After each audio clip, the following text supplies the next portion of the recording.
Okay, so let's have some fun here. I'm actually going to open this back up into its own document again, just so we can see it a little better.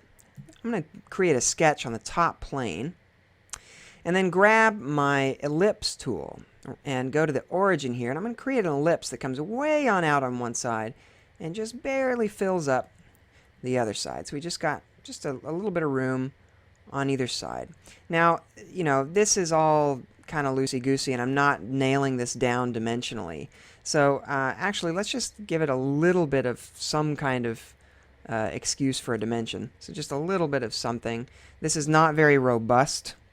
I'll say that, dimension-wise. It's not usually a good idea to put dimensions between what we call boundary representations, B-reps, on your model. Like putting dimensions to the edges of a solid is generally not good practice, because when you do that, they break really easily. Stuff goes wrong, and it doesn't end up updating the way that you expect.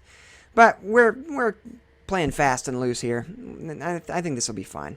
So we'll go to our features now. I'm going to grab my split line tool again.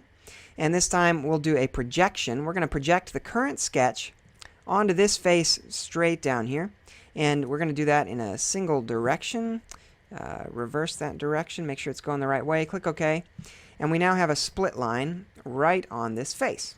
Now that's going to be useful to us, because what we want to do next is grab our loft and loft between here and there.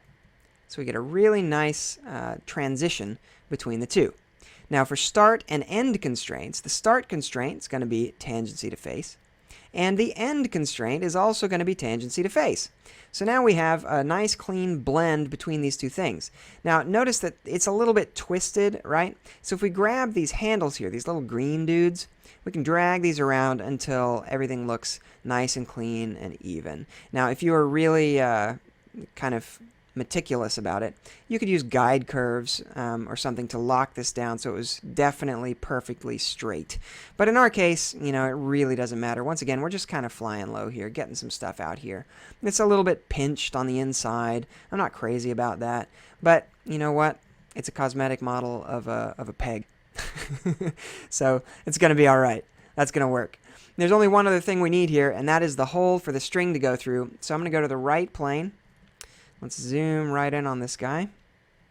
Grab the circle tool. I'm just going to put a nice circle right here in the middle. I'm going to want to define how big that circle is, so let's give it a diameter. We'll call that 0.125 inches, which I believe is going to be 3 millimeters all the way across from one side to the other. We could do an, we also want to define a dimension from the center of this to the top. We'll call that 5, let's say.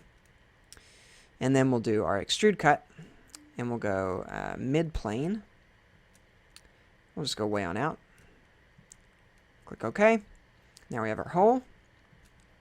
Throw a little fillet on each side. We'll call this a 0.5 millimeter fillet, let's say. So we got a little round on there. Excellent.